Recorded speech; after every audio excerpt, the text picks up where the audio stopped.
Om Shanti. Om Shanti. Good morning.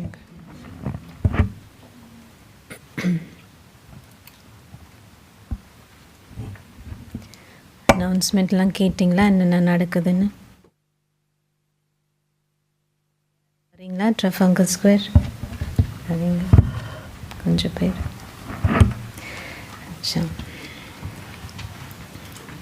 சுபாபாவுடைய Avyakt Murali.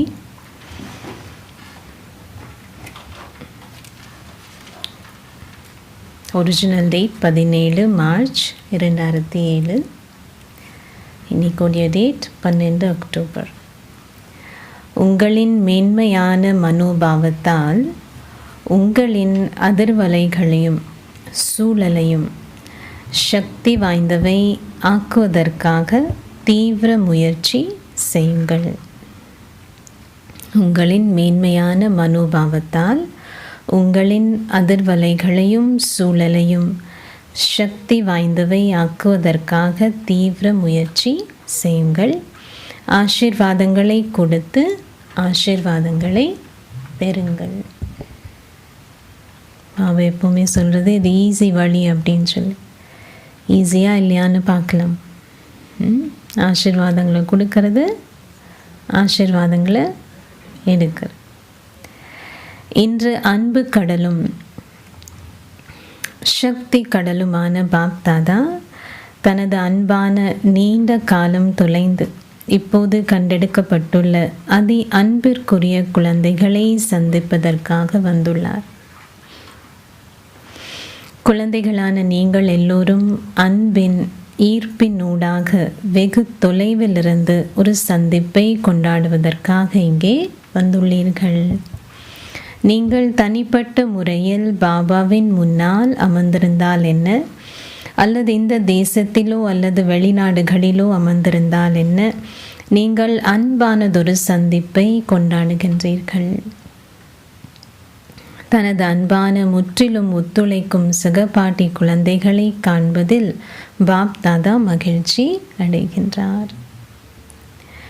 பெரும்பாலான குழந்தைகளில் உங்களின் இதயங்களில் ஓர் எண்ணம் மட்டுமே இருப்பதை பாப் தாதா பார்க்கின்றார். என்ன எண்ணம்?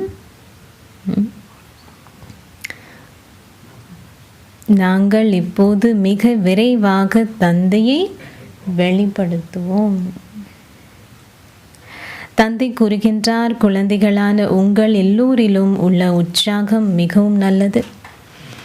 எவ்வாறாயினும் நீங்கள் எல்லாவற்றுக்கும் முதலில் உங்களை தந்தையை ஒத்த சம்பூர்ணமாகவும் முழுமையாகவும் வெளிப்படுத்தினால் மட்டுமே உங்களால் தந்தையை வெளிப்படுத்த முடியும். முதலில் உங்களை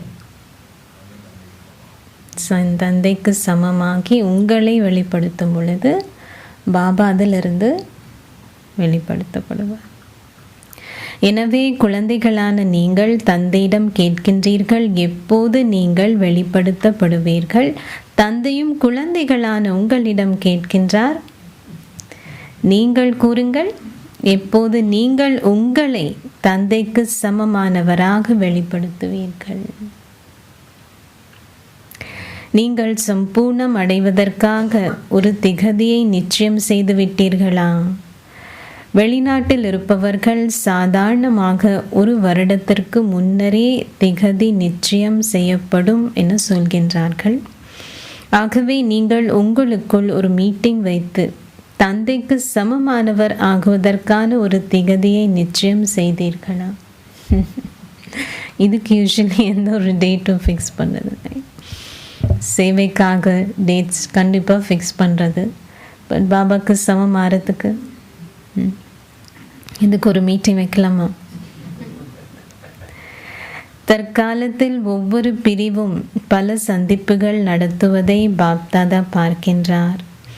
இரட்டை வெளிநாட்டவர்களின் மீட்டிங்கை பற்றியும் பாப் தாதா கேட்டார். அவர் அதை மிகவும் விரும்புகின்றார். மீட்டிங்களின் சகல செய்திகளும் எப்போதும் பாப் தாதாவை வந்தடைந்த வண்ணமே உள்ளன. அதனால் பாப் தாதா கேட்கின்றார், இதற்காக நீங்கள் எந்த திகதியை நிச்சயம் செய்துள்ளீர்கள்? நாடகம் இந்த திகதியை நிச்சயம் செய்யுமா அல்லது நீங்கள் அதை நிச்சயம் செய்வீர்களா? நாடகமா நீங்களா?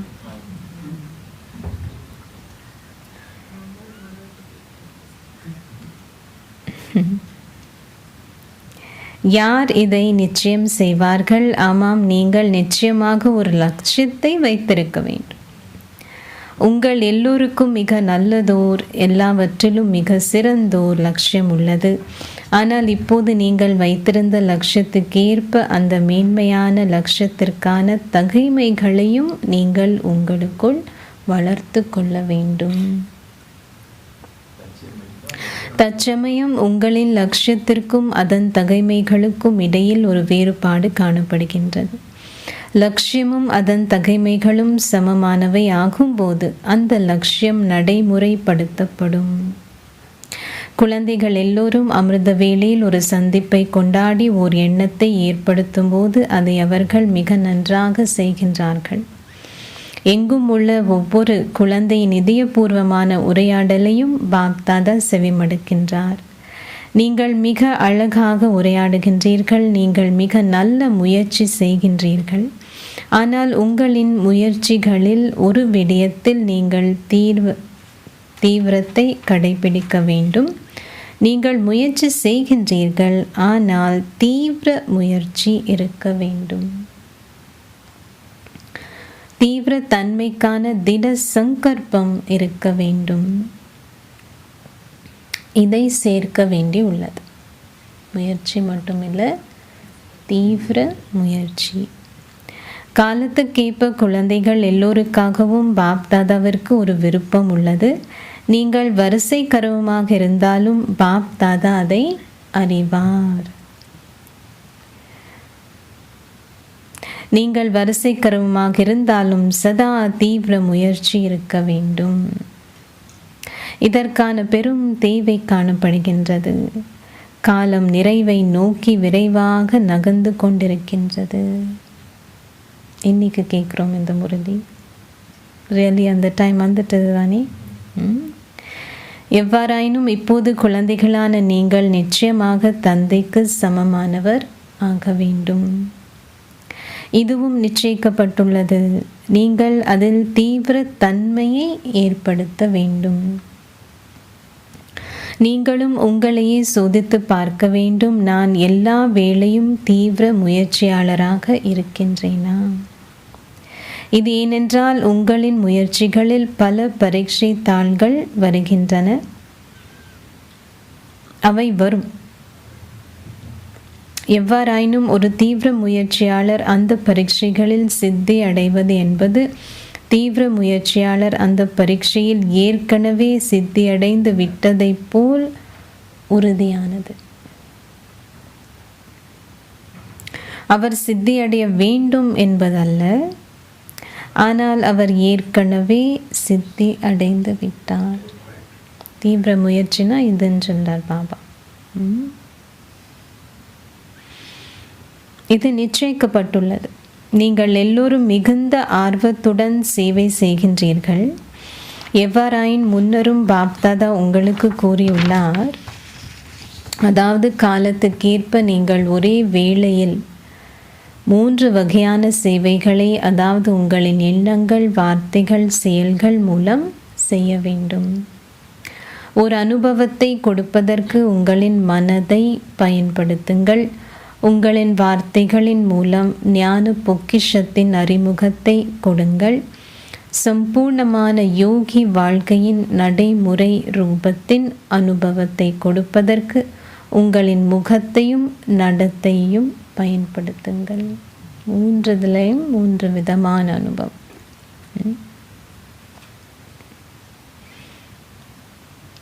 மனதிலிருந்து என்ன சொன்னார் பாபா? அனுபவம். வார்த்தைகள் மூலமாக ஞான பொக்கிஷம், யோகி வாழ்க்கை அனுபவம். பாபா சொல்ல நடைமுறை, ப்ராக்டிக்கல், முகத்திலையும் நடத்தையிலும். நீங்கள் ஒரே வேளையின் 3 வகையான சேவைகளையும் செய்ய வேண்டும், வெவ்வேறாக அல்ல. சிறிதளவு நேரமே உள்ளது, இப்போதும் செய்வதற்கு அதிகளவு சேவை எஞ்சியுள்ளது. சேவை செய்வதற்கான இலகுவான வழிமுறை உங்களின் மனோபாவத்தால் உங்களின் அதிர்வலைகளை உருவாக்குவதும் உங்களின் அதிர்வலைகளால் சூழலை உருவாக்குவதுமே என பாப்தாதா பார்த்துள்ளார். ஏனென்றால் உங்களின் மனோபாவமே எல்லாவற்றிலும் அதிசக்தி வாய்ந்த வழிமுறை ஆகும். மனோபாவம் மூலம் அதிர்வலைகள், அதிர்வலைகள் மூலம் சூழல்.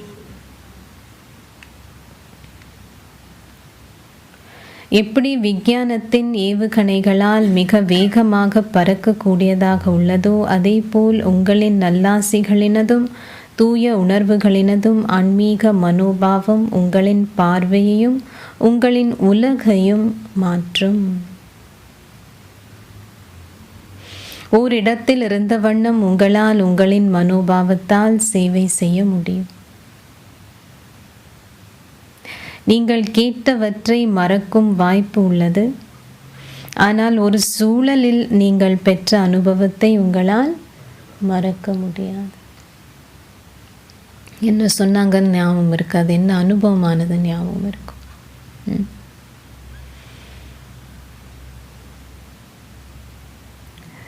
மதுவனத்தில் தந்தை பிரம்மா செயல்பட்ட பூமியின் அவர் யோகம் செய்து தெய்வீக செயல்களை செய்த இடத்தின் சூழலை அனுபவம் செய்துள்ளீர்கள். இப்போதும் யாராவது அனுபவம் செய்யும் சூழலை மறக்க முடியாது. சூழலின் அனுபவம் உங்களின் இதயங்களில் பதிந்து விடுகின்றது. ஆம், வார்த்தைகளால் சேவை செய்யும் பல பெரிய நிகழ்ச்சிகளை நீங்கள் நடத்தி உள்ளீர்கள். ஆனால் நீங்கள் ஒவ்வொருவரும் உங்களின் ஆன்மீக மனோபாவத்தாலும் அதிர்வலைகளாலும் ஒரு சூழலை உருவாக்க வேண்டும். எவ்வாறாயினும் உங்களின் இதயத்தில் அல்லது மனதில் தவறான மனோபாவத்தின் எந்த விதமான அதிர்வலைகளும் இல்லாத போதே உங்களின் மனோபாவம் ஆன்மீகமாகவும் சக்தி வாய்ந்ததாகவும் இருக்கும். புரிஞ்சுதா? பாபா சொல்றது வேற எந்த தவறான மனோபாவம் இல்லாத போது தான் அது சக்தி வாய்ந்ததாக இருக்கும். உங்களின் மனதின் மனோபாவம் சதா சுத்தமாக இருக்க வேண்டும். யாராவது ஒரு ஆத்மாவை பற்றி உங்களுக்குள் ஏதாவது வீணான மனோபாவம் இருக்குமாயின், நமக்கெல்லாம் இல்லைதானே, இல்லைதானே?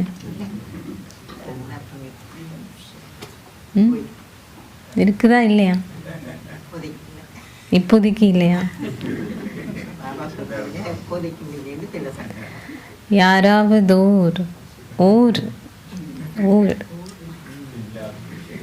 ஆத்மாவை பற்றி உங்களுக்குள் ஏதாவது வீணான மனோபாவம் இருக்குமாயின் அல்லது ஞானத்தின் அடிப்படையில் கூறுவதனால் உங்களுக்குள் எதிர்மறையான மனோபாவம் இருக்குமாயின், எதிர்மறை என்றால் குப்பை என்றே அர்த்தம்.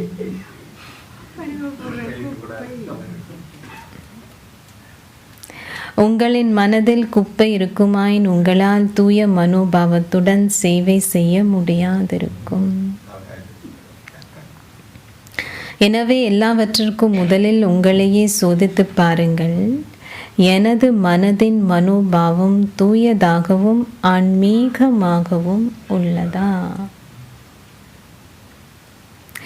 எதிர்மறையான மனோபாவத்தை உங்களின் நல்லாசிகளாலும் தூய உணர்வுகளாலும் சாதகமான மனோபாவமாக மாற்றுங்கள். அது எதிர்மறையாக இருக்கும்போது உங்களின் சொந்த மனதிலேயே நீங்கள் துன்பப்படுகின்றீர்கள் தானே. மற்றவங்களை பற்றி அப்படி யோசிக்கிறோன்னா ஃபஸ்ட்டு துன்பப்படுறது யார்? உங்களுக்குள் வீணான எண்ணங்கள் ஏற்படுகின்றன அல்லவா? அதனால் எல்லாவற்றுக்கும் முதலில் உங்களையே சோதித்து பாருங்கள். எனது சொந்த மனதில் ஏதாவது முரண்பாடு உள்ளதா? ஏதாவது முரண்பாடு உள்ளதா? ஆம், அது வரிசை கருவமானதே. நல்லவர்களும் இருக்கின்றார்கள், அத்துடன் பிரச்சனைகளை உருவாக்குபவர்களும் இருக்கின்றார்கள்.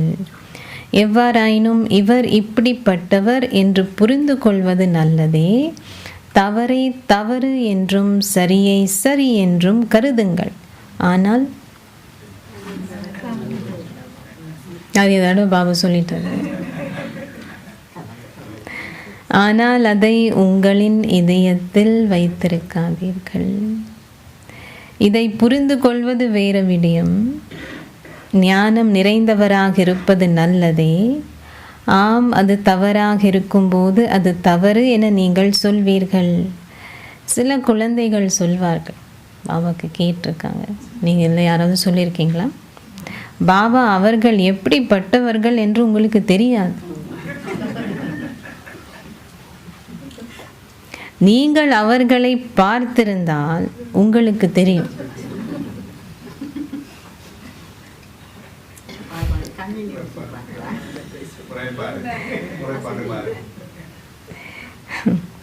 பாபா ஸ்வீட். பாபா சொல்றது, நீங்கள் சொல்வதை பாபா நம்புகின்றார். நீங்கள் அவருக்கு சொல்ல முன்னரே அவர் எப்படிப்பட்டவர் என்பது அவருக்கு தெரியும். பாபாவுக்கு தெரியாது தன்னுடைய குழந்தைகளை பற்றி. அது பிராமண குழந்தைகளோ லௌகிக குழந்தைகளோ எல்லாருமே குழந்தைகள் தான். முன்னரே தெரியும்.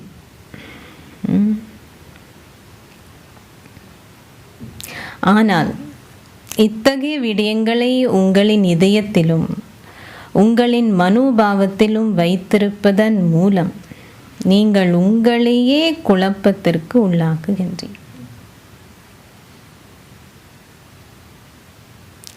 உங்களின் இதயத்திலும் மனதிலும் ஏதாவது தீங்கான விடயம் இருக்கும்போது, எங்கே தீயதிருக்கின்றதோ, எங்கே வீணான எண்ணங்கள் உள்ளனவோ, அவர் எப்படி ஓர் உலக உபகாரியாக முடியும்? உங்கள் எல்லோருடைய தொழிலும் என்ன? உங்களில் எவராவது நீங்கள் லண்டனுக்கு மட்டும், டெல்லிக்கு மட்டும், உத்தரப்பிரதேசத்திற்கு மட்டும் உபகாரிகள் என சொல்வீர்களா? என்ன டைட்டில்? அல்லது நீங்கள் எங்கே இருக்கின்றீர்களோ அந்த இடத்திற்கு மட்டும் என சொல்வீர்களா? ஓகே, அந்த பிரதேசம் அல்ல, ஆனால் நீங்கள் இருக்கும் நிலையத்திற்கு மட்டும் உபகாரிகள் என சொல்வீர்களா? நீங்கள் எல்லோருமே உங்களின் தொழில் உலக உபகாரி என்றே சொல்கின்றீர்கள். நீங்கள் எல்லோரும் யார்? நீங்கள் உலக உபகாரிகள். உபகாரிகளா? அவர் கேட்கிறார். நீங்கள் அத்தகையவர்கள் என்றால் உங்களின் கைகளை உயர்த்துங்கள். உலக உபகாரிகள். உங்களின் மனதில் தீங்கான எதுவும் இல்லை அல்லவா? நீங்கள் அதை புரிந்து கொள்ளக்கூடும். ஆனால் அது வேறு விடயம். எது சரி எது பிழை என்பதை புரிந்து கொள்ளுங்கள். ஆனால் அதை உங்களின் மனதில் வைத்திருக்காதீர்கள். இவ்வளோ சக்தி வேணும் இதுக்கு, இவ்வளோ சக்தி வேணும்.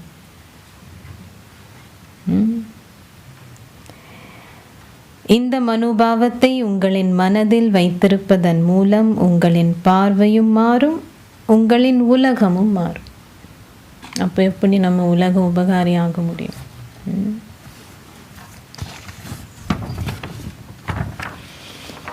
பாப் தாதா உங்களுக்கு சில வீட்டு வேலைகள் தந்திருந்தார். அது என்ன? அது எல்லோராலும், தாய்மார்கள், இளைஞர், வயதானவர்கள் செய்யக்கூடிய மிக இலகுவான முயற்சியாகும். குழந்தைகள் எல்லோராலும் அதை செய்ய முடியும். அதை செய்வதற்கான வழிமுறை ஒரே ஒரு விடயத்தை செய்வதே ஆகும். நீங்கள் யாராவது ஒருவருடன் தொடர்பில் வரும்போது ஆசீர்வாதங்களை கொடுத்து ஆசீர்வாதங்களை பெற்றுக்கொள்ளுங்கள். அவர் உங்களின் மீது தீங்கான எண்ணங்களை கொண்டிருந்தாலும் நீங்கள் என்ன பாடநெறியை கற்பிக்கின்றீர்கள்? எதிர்மறையை சாதகமாக மாற்றுவதற்கான பாடநெறி. பாசிட்டிவ் திங்கிங் ஒன்று இருக்குது, ஒரு கோர்ஸு கூட எங்கே நடக்குது. அந்த வேளையில் உங்களுக்கே இந்த பாடநெறியை கொடுங்கள். சவால் என்ன? இயற்கையை தமோ குணியிலிருந்து சத்தோ குணியாக மாற்றுவதே உங்களின் சவால் ஆகும். இதுவே உங்களின் சவால், அப்படித்தானே? நீங்கள் இயற்கையை சத்தோ பிரதான் ஆக்க வேண்டும் என்ற சவாலை நீங்கள் எல்லோருமே செய்துள்ளீர்கள். நீங்கள் அப்படி ஆக்க வேண்டுமா? அப்படி என்றால் தலையை அசையுங்கள், உங்களின் கைகளை அசையுங்கள். மற்றவர்களை பார்த்து அவற்றை அசைக்காதீர்கள். பாவெல்லாம் பார்க்குறாரு, என்ன பண்ணுறாங்க குழந்தை. ஆனால் உங்களின் இதயபூர்வமாக அவற்றை அசையுங்கள். இப்போது காலத்துக்கேற்ப உங்களின் மனோபாவத்தால் சூழலை உருவாக்குவதே உங்களின் தீவிர முயற்சி ஆகும்.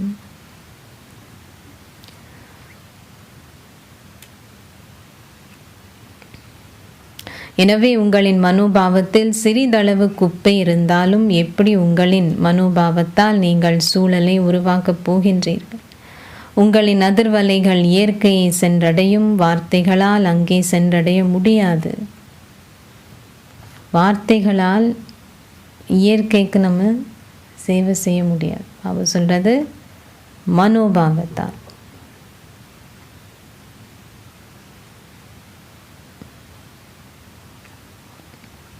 உங்களின் அதிர்வலைகள் அங்கே சென்றடையும். உங்களின் அதிர்வலைகள் உங்களின் மனோபாவத்தால் உருவாக்கப்படுகின்றன. இயற்கைக்கு எப்படி சேவை செய்கிறது? மனோபாவத்தின் அதிர்வலை.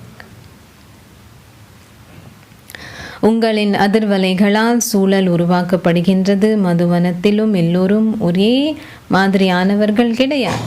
எவ்வாறாயினும் தந்தை பிரம்மாவின் மனோபாவத்தாலும் விசேடமாக அதி அன்பிற்கு உரியவர்களின் மனோபாவத்தாலும் அவர்களின் தீவிர முயற்சிகளாலும் அந்த சூழல் உருவாக்கப்பட்டது.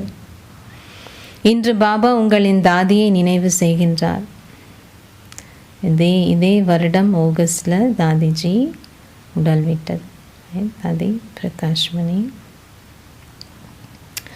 நீங்கள் பார்த்த தாதிஜியின் சிறப்பியல்பு என்னவாக இருந்தது? அவர் எல்லாவற்றையும் எப்படி கட்டுப்படுத்தினார்? அவர் ஒருபோதும் எவரின் குறைபாட்டையும் மற்ற நபர் என்ன மனோபாவத்துடன் அவரிடம் வந்தாலும் தனது மனதில் வைத்திருக்கவில்லை. அவர் எல்லோருக்கும் உற்சாகத்தை வழங்கினார். உங்களின் தாய் ஜெகதம்பா அந்த சூழலை உருவாக்கினார். எல்லாவற்றையும் அறிந்திருந்த போதும் அவர் எப்போதும் தனது மனோபாவத்தை தூயதாகவே வைத்திருந்தார். இந்த முயற்சி அதி உயர்ந்தது. எப்போவுமே நம்மளுடைய மனோபாவத்தை தூயதாக வைக்கிறது அதி உயர்ந்த முயற்சி.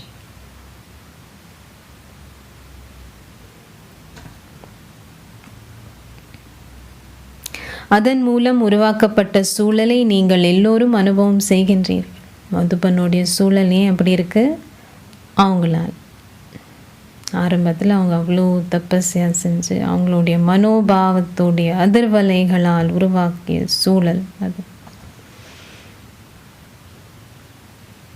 தந்தையை பின்பற்றுங்கள் என்றிருந்தாலும் பாப்தாதா எப்போதும் கூறுகின்றார், ஒவ்வொருவரின் சிறப்பியல்பையும் அறிந்து அந்த சிறப்பியல்பை உங்களுக்கு உரியதாக ஆக்கிக் கொள்ளுங்கள். ஒவ்வொரு குழந்தையிலும் குறித்து கொள்ளுங்கள், ஒருவர் பாப்தாதாவின் குழந்தையாகியுள்ளார். ஒவ்வொரு குழந்தையும் அவர் மூன்றாம் இலக்கத்தில் இருந்தாலும் நாடகத்தின் சிறப்பியல்பும் பாப்தாதாவின் ஆசிர்வாதமும் என்னவென்றால், குழந்தைகள் எல்லோரிலும் ஒருவரிடம் 99 குறைகள் இருந்தாலும் அவரிடம் நிச்சயமாக ஒரு சிறப்பியல்பு இருக்கும். 109 குறைகள் இருந்தாலும் ஒரு சிறப்பியல்பு இருக்கும். கண்டுபிடிக்க முடியுமா? அந்த சிறப்பியல்பால் எனது பாபா என சொல்வதற்கான உரிமை அவருக்கு உள்ளது. அந்த சிறப்பியல்பும் பாபா தான் கொடுத்தது. ரைட். அவர் ஆதிக்கத்திற்கு உட்பட்டிருக்கலாம், ஆனால் அவருக்கு தந்தையிடம் துண்டிக்க முடியாத அன்பிருக்கும். இதனாலே இப்போது காலம் நெருங்கி வருவதற்கேற்ப தந்தையின் இடங்கள் எங்கெல்லாம் இருக்கின்றனோ, அவை கிராமங்களிலோ பெரிய பிராந்தியங்களிலோ இருந்தாலும் அல்லது நிலையங்களாகவோ இருந்தாலும், ஒவ்வொரு இடமும் ஒவ்வொரு சகபாட்டியும் மேன்மையான மனோபாவத்தின் சூழலை கொண்டிருப்பது அவசியமாகும். ஒரு விடயத்தை நினைவில் வைத்திருங்கள். யாராவது உங்களுக்காக தீய எண்ணங்களை கொண்டிருந்தாலும் அவற்றை எடுத்துக்கொள்வது யார்?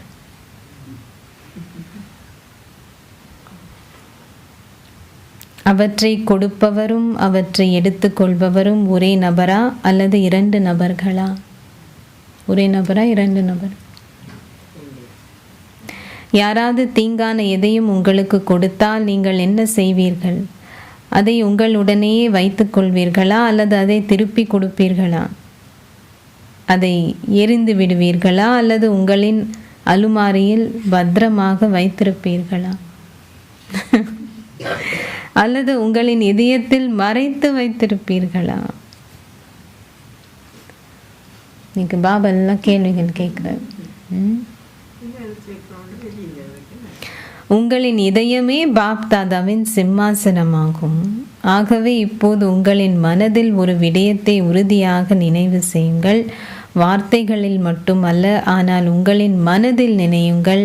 நான் ஆசீர்வாதங்களை கொடுத்து ஆசீர்வாதங்களை பெற வேண்டும். மற்றவங்க செய்கிறாங்களோ இல்லையோ, நம்ம இதை செஞ்சே ஆகணும். ஆசீர்வாதங்களை கொடுத்து ஆசீர்வாதங்களை பெற வேண்டும். எப்படி பெறுறது? கொடுக்கலாம். எப்படி பெறு? உங்களின் மனதில் எதிர்மறையான எதையும் வைத்திருக்காதீர்கள். ஓகே, நீங்கள் எதையாவது ஒரு காதில் கேட்டால் அதை மற்றைய காதால் விட்டுவிடுவது உங்களின் கடமையாகும். கடமை. அல்லது இது வேறு யாருடைய கடமையா? அப்போது மட்டுமே உங்களால் உலகிலும் ஆத்மாக்களிலும் ஒரு சூழலை உருவாக்குகின்ற சேவையை உங்களின் மனோபாவத்தால் ஒரு துரித கதியில் செய்யக்கூடியதாக இருக்கும். நீங்கள் உலக மாற்றத்தை ஏற்படுத்த விரும்புகின்றீர்கள் தானே? எனவே நீங்கள் எதை நினைவு செய்வீர்கள்? அதை உங்களின் மனதால் நினைவு செய்யுங்கள். ஆசீர்வாதங்கள் என்ற வார்த்தையை நினைவு செய்யுங்கள். அவ்வளவுதான். ஒரே ஒரு வார்த்தை பாவனிக்கு முடியல சொல்லுங்க, ஆசீர்வாதம். ஏனென்றால் உங்களின் உயிரற்ற விக்கிரகங்கள் என்ன செய்கின்றன? அவை ஆசீர்வாதங்களே வழங்குகின்றன அல்லவா? மக்கள் ஆலயங்களுக்கு செல்லும்போது அவர்கள் எதை வேண்டுகின்றார்கள்? அவர்கள் ஆசிகளையே வேண்டுகின்றார்கள். அவர்கள் ஆசீர்வாதங்களை பெறுவதனாலேயே அவற்றை வேண்டுகின்றார்கள். உங்களின் கடைசி பிறவியிலும் உங்களின் உயிரற்ற விக்கிரகங்கள் ஆசீர்வாதங்களை வழங்குகின்றன. அந்த மனோபாவத்துடன் அவை எல்லோருடைய ஆசைகளையும் பூர்த்தி செய்கின்றன. பாபா என்ன சொல்றாரு?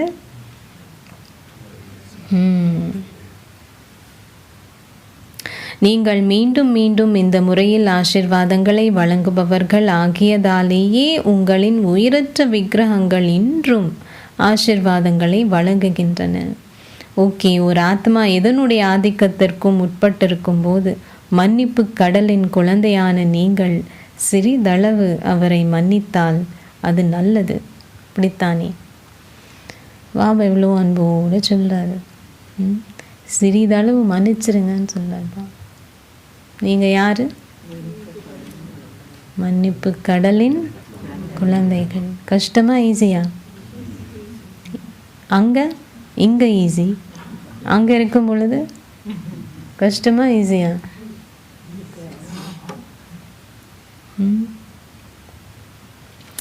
எனவே நீங்கள் எல்லோரும் மாஸ்டர் மன்னிப்பு கடல்களா? நீங்கள் அத்தகையவர்களா அல்லது இல்லையா? நீங்கள் அத்தகையவர்கள், அப்படித்தானே? நான் முதலில் என கூறுங்கள். இதில்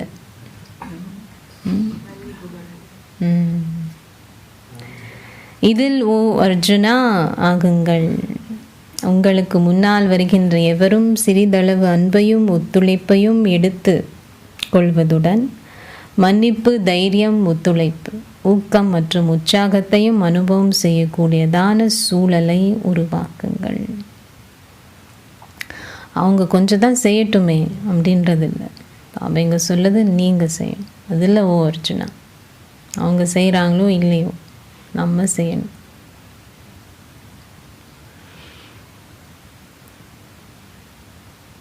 இது சாத்தியமா?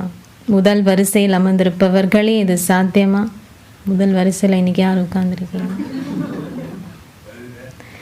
பாபாவுக்கு முன்னாடி எல்லாருமே முதல் வரிசை தான். ஸோ பாபா சொல்கிறது, உங்களின் கைகளை உயர்த்துங்கள்.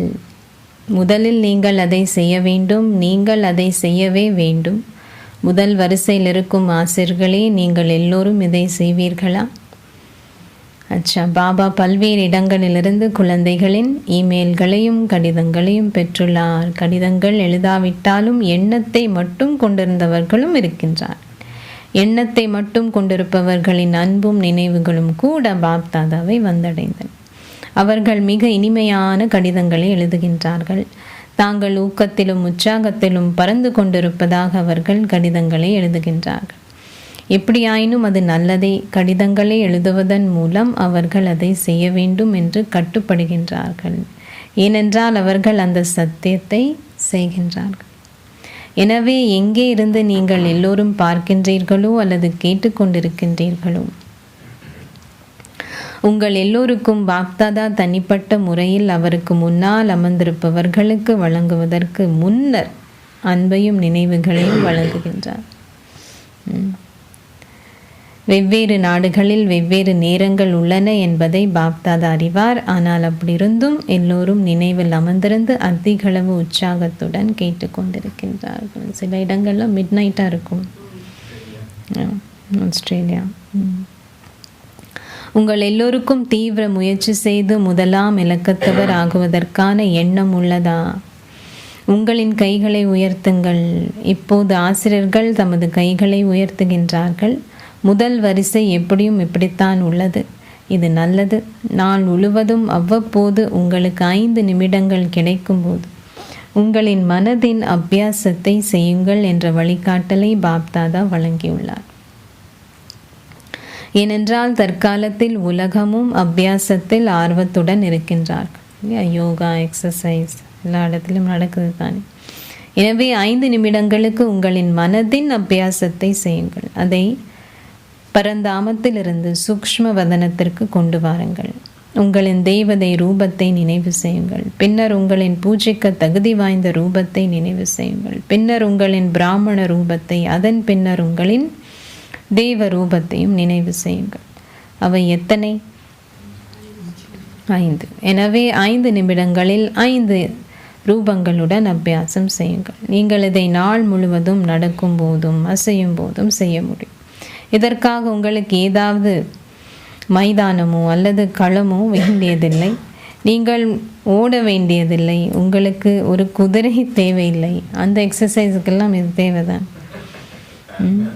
உங்களுக்கு ஒரு ஆசனம் வேண்டியதில்லை. ஒரு இயந்திரமும் தேவையில்லை. எப்படி உங்களின் சரீரங்களுக்கு பௌதீக அபியாசம் தேவையோ உங்களால் அதை செய்ய முடியும். அதை செய்வதற்கு உங்களுக்கு எந்தவித தடையும் கிடையாது. ஆனால் அத்துடன் இந்த அபியாசத்தையும் உங்களின் மனங்களுக்காக இந்த பயிற்சியும் செய்யுங்கள். இது உங்களின் மனங்களை சதா சந்தோஷமாகவும் ஊக்கம் உற்சாகம் நிறைந்ததாகவும் வைத்திருப்பதுடன் பறக்கும் ஸ்திதியின் அனுபவத்தையும் உங்களுக்கு வழங்கும். எனவே நீங்கள் எல்லோரும் இப்பொழுதே இந்த பயிற்சியை ஆரம்பியுங்கள். பரந்தாமத்திலிருந்து ஒரு தேவர் ஆகுதல். பாப்தாதா அபியாசத்தை செய்வித்தார்.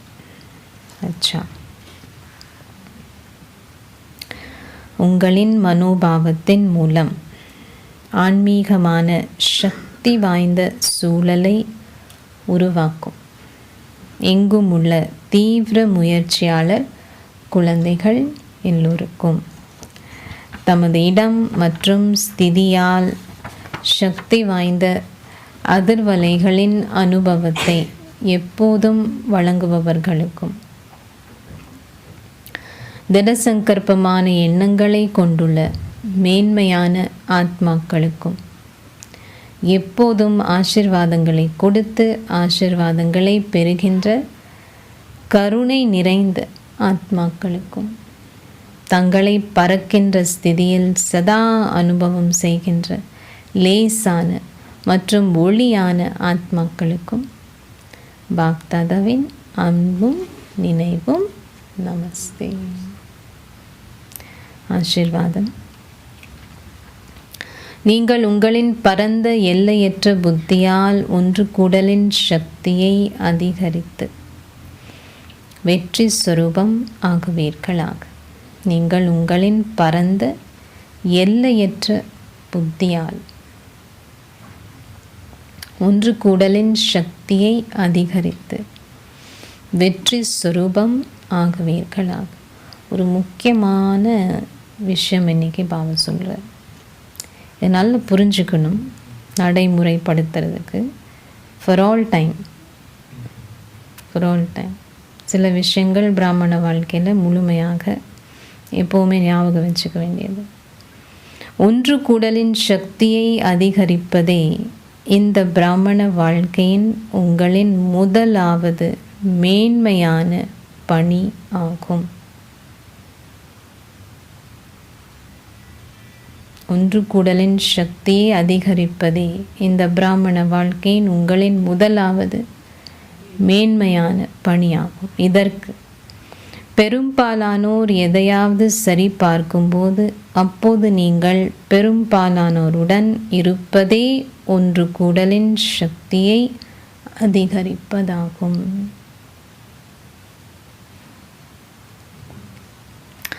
இதற்கு எனது அபிப்பிராயம் மிகவும் நல்லது என்ற எண்ணத்துடன் உங்களின் பெருமையை பற்றி நினைக்காதீர்கள்.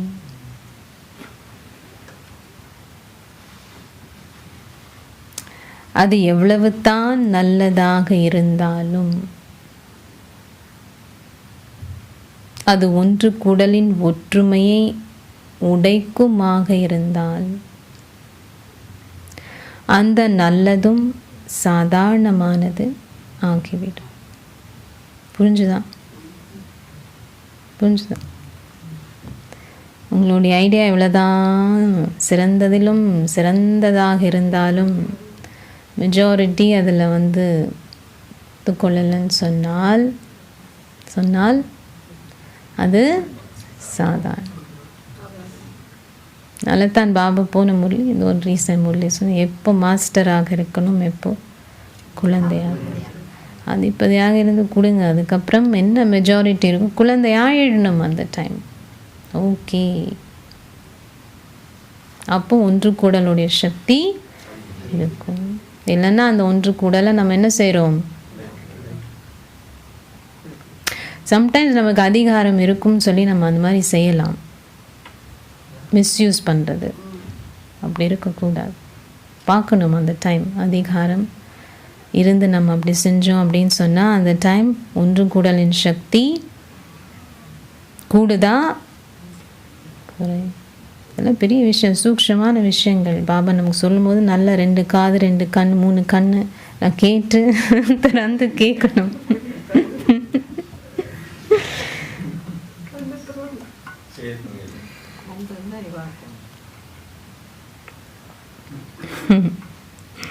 ஸோ பாபா சொல்கிறது,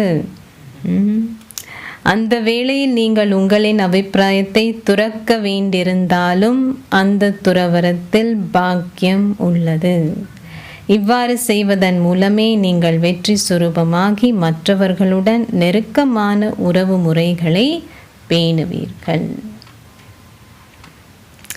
ஸ்லோகம். முழுமையான வெற்றி பெறுவதற்கு உங்களின் மனதின் ஒருமுகப்படுத்தலை அதிகரிக்கும். அவர் அடிக்கடி சொல்கிறது, முழுமையான வெற்றி பெறுவதற்கு உங்களின் மனதின் ஒருமுகப்படுத்தலை அதிகரியுங்கள். அவ்யக்த சமிக்கை. உங்களின் மனதால் யோக சக்திகளுடன் உங்களிலும் மற்றவர்களிலும் பரிசோதனை செய்யுங்கள்.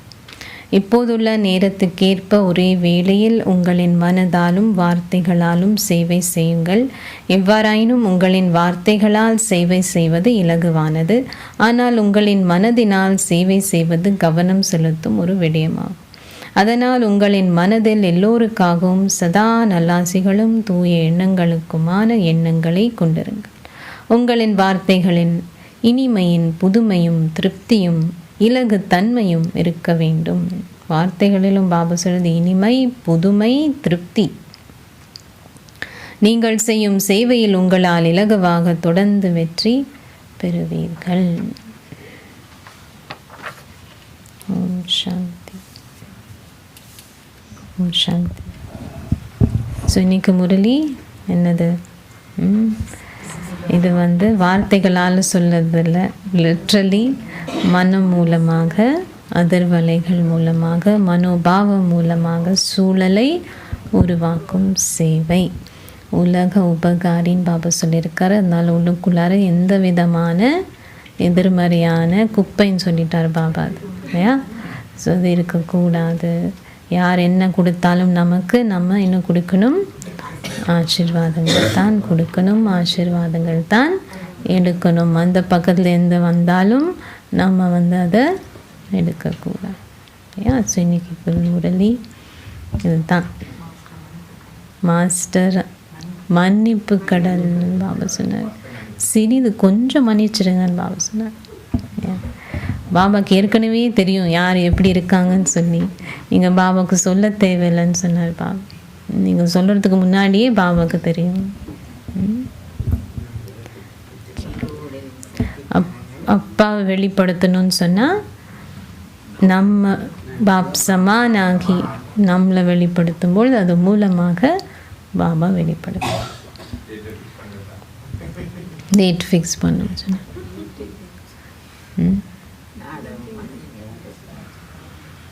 மனசில் வச்சுக்க. ஓகே, சாந்தி.